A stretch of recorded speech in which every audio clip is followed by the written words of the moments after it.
It's a one-off. The story of Kane Williamson, he struggled with his fitness and whatnot over the last sort of 10 games, and Tom Latham has been leading virtually sort of on every occasion. Saudi bowls, this one's 81 miles per hour on the off stump, and Bairstow on the front foot plays it to the middle of it, no chance of a run. Yes, go on, man. Sorry. Well, you were going to say something, Tone? Well, I was just going to say it's been tough for Latham, given that England rattled up close to the New Zealand score, 500 plus. He's a bowler down, and New Zealand, like England, didn't hold their catches. I mean, that's, you can't level those things necessarily against a captain. No, you can't, indeed. Yeah, agreed. Saudi comes in, right arm over, last ball of this over, again over pitched, similar line, similar length. They've got two extra covers there waiting for that miscue from Bairstow that marks the end of the 22nd over. Time for drinks, and it's time for a changeover. It is. The commentators are ready. Thank you very much for having me. And Bear, our viewers, I'll see you shortly. Thank you. Perfect. Do you need your magical squirty stuff there, Hendo? There it is, ready for you. It's all good. Something is.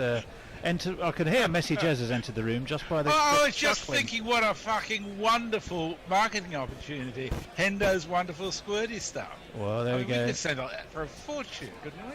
I can just tell you that O'Neill Harris, I think, is the next tweet, and there's lots of discussion on YouTube We're on a as drinks well. break, aren't we? Well, we are. So, Messers, while Hendo settles himself into his seat, gets his beer in position. You are there now, are you? Yes, I'm here. I'm just waiting for the COVID killer to soak into the microphone. The COVID killer. Qu'est-ce que c'est? That would be a brilliant new version of Talking Heads. COVID killer, qu'est-ce que c'est? And I'm also drinking a Corona. Oh, isn't that weird? God, yeah. Well, doesn't one countermand the other? We'll Spray your Corona. Time will tell. O'Neill Harris says, Bear, are you going over or under for Johnny Bairstow? I must say, I'd go under looking at him. He doesn't look great. Jay says, I'm from Sheffield. The temperature doesn't matter. The mizzle is in the soul. Oh, dear. That's pretty sure of Yorkshire in general, though, isn't it? Well, harsh. England, of course, now, by the way, are 74 for 3. They have lost Crawley very early during a fantastic spell from Trent Boult. Pope looked in good order to keep Lee's company, who scored almost all of his runs before lunch, and then after lunch has barely faced a ball and added, I think, 6. I think that was the unfortunate thing, is that Lee's, the man who looked best before lunch, couldn't get the strike after lunch and couldn't nullify a little bit that in swing or that away, the ball that goes away from the right-hander from Boult, which got Pope, and in fact could have had Pope first ball after lunch, couldn't it, when he was put down? Well, it could. The crucial wicket, of course, they did lose Pope, but before that they also lost Joe Root, caught and bowled. It was an un-Root-like shot. He seemed unsure what he wanted to do, and he was looking to play across the line a little bit, got a leading edge, and Trent Boult took a fine diving catch. So Root gone for just 3, Pope for 18, England 74 for 3, remembering that the highest chase, and they would need to score the highest chase ever on this ground, reaching 299 is what they've been set. They need another 225 as we stand today, with 50 overs to get them. It's just a time like now that you really need Alex Hales on his home ground. On his home ground too. Home ground. He'd just come out and blast, and it'd be all over in about half an hour. Well, 225 is what England, from a minimum of 50 overs. Of course, there may be more. New Zealand will send blood, having accounted for the England captain. You would think they will be feeling reasonably cock-a-hoop and confident. 3 wickets down already. England, I don't think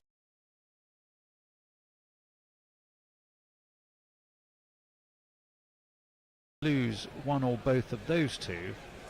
You do wonder what the approach will be, Hendo. What do you think? Well, I'll tell you after this jingle for the new bowler. Oh, it is. Even if my cooker race well, sturdily keeps wicket, knowing how the Kiwis pick teams, he'll be just 1 of 5. 1 of 5 Bracewells. 1 of 5 Bracewells, yeah. Well, his uncle did well here. Michael Bracewells did all right in the first innings, was unlucky not to get to his 50. What did he do in the second innings? He came out and tried to thrash it, didn't he? He got a quick 25 or so. Oh, he did. Yes, he did. Whilst Mitchell at the other end, who'd scored all the first innings runs, was kind of just watching really, and Yes, just he was nudging sort it of here and there. becalmed, wasn't he? I think, minimum overs remaining today 50. So you're looking at England having to go at 4 and over. At the moment, they're only going at 2.6 based on what's happened in the last 10 overs. So these guys have got to get settled down again and build a foundation for the bigger hitters to come. Well, here's the off-spinner Bracewell, and his first ball is crashed by the left-handed Lees out towards extra cover, and there is no run, 53 miles an hour. When I say bigger hitters, really, there's only Ben Stokes. And after that, maybe Stuart Broad, in terms of those who are going to hit it a long way. And if you can go in a time machine. Around the wicket comes Bracewell, gives it plenty of flight and loop, I like that. And it's pushed again into the offside by Lees. Playing cautiously against Bracewell initially. I do like Bracewell. I think he's a really talented looking cricketer. Batted beautifully in both innings, and he's bowled well, got a loop, and looks more threatening than Leach. Didn't take a wicket in the warm-up game at Chelmsford, Bracewell, but I'm not sure how much bowling he would have got in that, as this one is just cut straight to backward point, no run. I think he got a 50 in one of those warm-up games, but by all accounts he hadn't had a particularly good season in the domestic New Zealand season campaign. In he comes, pushes this one through a bit, runs his fingers across it, again it's cut to point. They will get a single this time and bring Johnny Bairstow, who is whippet quick, between the wickets, back onto strike. So he's going to have 2 Bracewell balls to face now. If I was young Bracewell, who isn't actually that young, he's 31, but I suppose you and I could call him young. Yeah, relatively speaking. If we can call him young, I'd toss one up and just say to Johnny, come on, have a go at hitting me. Well, I think Johnny might well do. Exactly. I think he's got to work out what his strategy is going to be. I think they've got to have a look at it. Strategy is too many syllables for Johnny to have in one word. Probably. Forward driven nicely, but it's going to be... Is there a man at mid on? Yes, there is. It's Neil Wagner. How he would love to be having the ball in hand, coming into bowl rather than fielding at long on. Where I imagine he's been set to Bairstow for one of those big booming attempts down the ground, wouldn't you? Yeah, or at least to push right back there, make him think twice about it. Round the wicket comes Bracewell, last ball of this over, cut nicely by Lees, straight to extra cover. Henry Nichols fields, and they won't run. So at the end of that over, it's 76 for 3. I have to say that almost every ball could have gone for runs if they hadn't had such a well-placed field, to be honest. Lees looked confident, but he just couldn't get it through. He couldn't hit it hard enough or place it well enough to get through quite a busy offside field. And I do worry when I see people go back to spinners and go to cut, and so often you just get that thin edge through to the keeper. Or onto your stumps. But there's no turn. There's no real turn. What? Jeff Perkins wants to know, is the Hendo Squirt Corona Killer from Bear's mother's liquor cabinet? Oh God! It's probably actually less dangerous than that. It possibly could be. It would take the end. Wouldn't do your insides much good, I suspect, that stuff. Certainly, you feel quite high after using a mic that someone squirted with it. it's good stuff. I mean, we might have discovered a new psychedelic instrument here. Well, I reckon we should definitely be marketing it. Bairstow is going to face Southey, who Bairstow pushes him nicely out towards long on, pushes him all the way for 4 runs.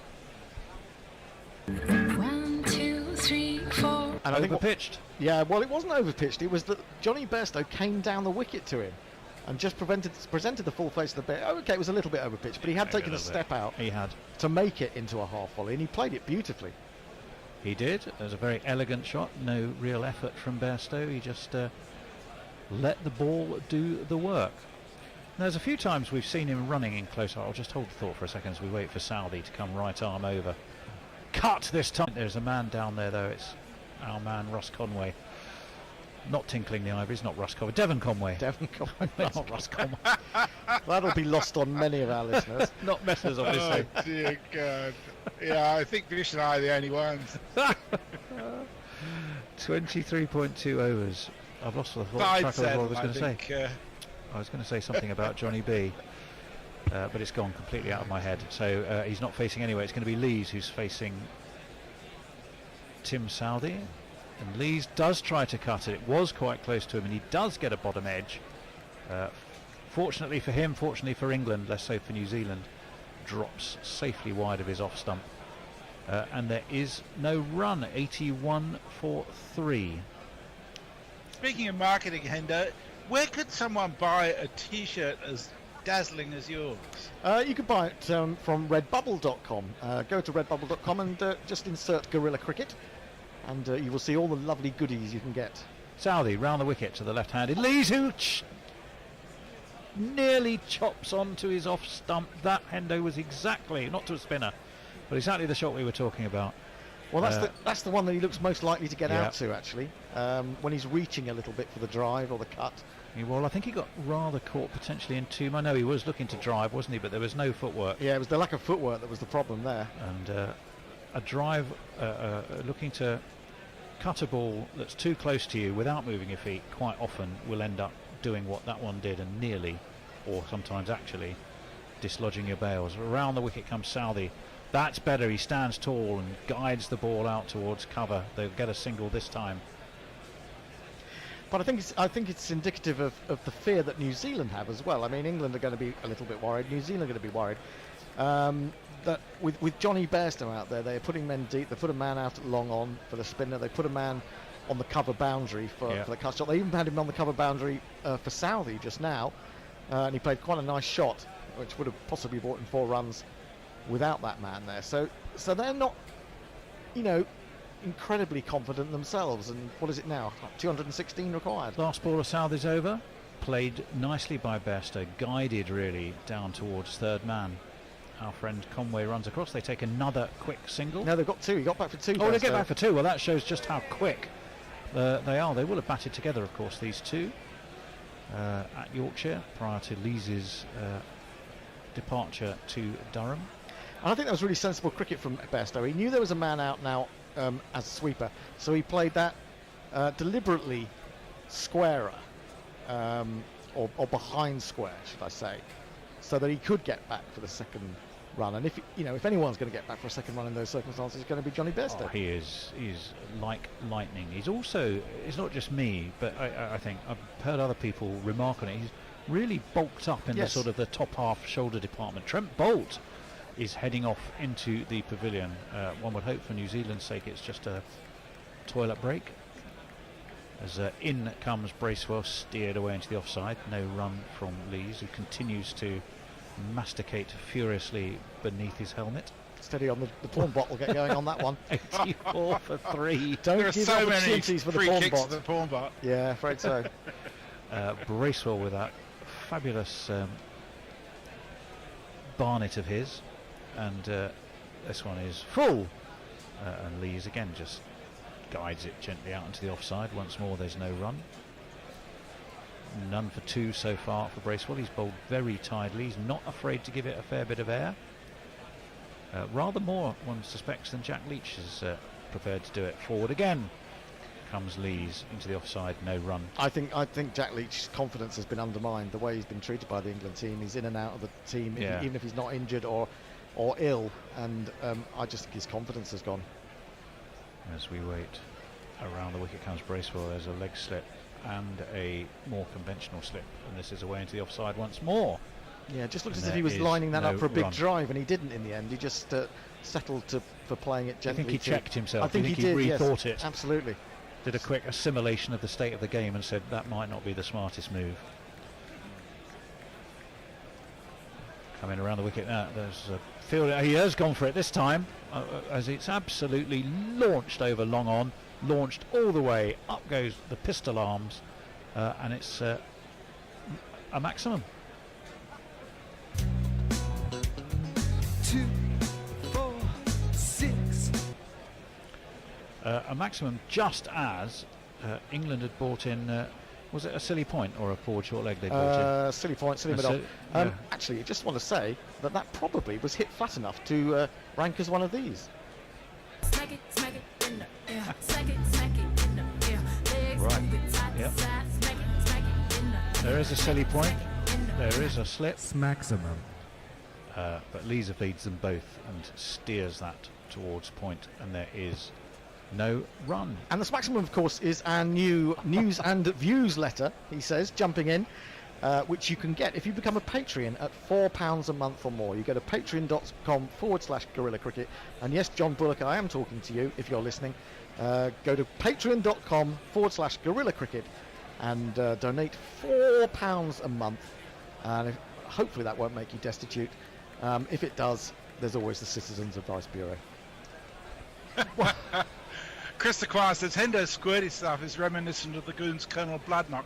Are you really, sir? Is it time for my perversions? One for the kids, as Grubby would say. I believe that this squirty stuff is actually the product of one of the richest men in Britain, who's actually now gone to live abroad. Voted for Brexit, but decided to go and live abroad. Isn't it Jim? Can't remember what his surname is. He owns the company Ineos. And, He does, but isn't Mrs. Sunak one of the main shareholder in that as well? Oh, is she? Am I right? Could well be. Could well be. Tim Southey is going to continue. Right arm over. And that is cut, and it was close to his body, but he guided it beautifully down towards third man. There will be a fielder down there. It's our man Devon. They're going to have to hurry to get for the second. They just about make it. Bairstow is quick, and he had to be quick. And Conway, who'd taken a bit of a tumble, had a pretty decent arm too as he got that throw in. That they did decide to take. Did they attempt? Was it 3 they took? They took the third, yeah. Yeah, they took the third. Well, that's what it was. They had to really run. Lees had to kind of run around Bairstow. Yeah, they came back for 2. Johnny had a look. He went, yes. Well, actually thought about it for a while. And then he had to really press the old afterburners, but it worked. So 3 more to the score for England. 93 for 3. This partnership going quite nicely. Shush! Sorry, as that one beats the outside edge, it's taken the outside edge. Southey has got the outside edge. Lees has gone. And yes, I'm afraid I may have said just the wrong thing there at the wrong moment. Because that 4th wicket has gone. It's Lees who was well set. Southey's got the edge. England were looking to push on, and just as they were looking to do that, the Tickle took the edge. Blundell did the rest, and Lees has to go. Fuck off! Just fuck off! That's aimed at Tony. That's not aimed at Alex Lees. It's nothing to do with Alex Lees. That was all Tony. He's got to 44 again. He's batted really well, and he's just beginning to pick up again after lunch, after not getting much of the strike, and he's just feathered one through. It didn't seem to do a lot. He must have just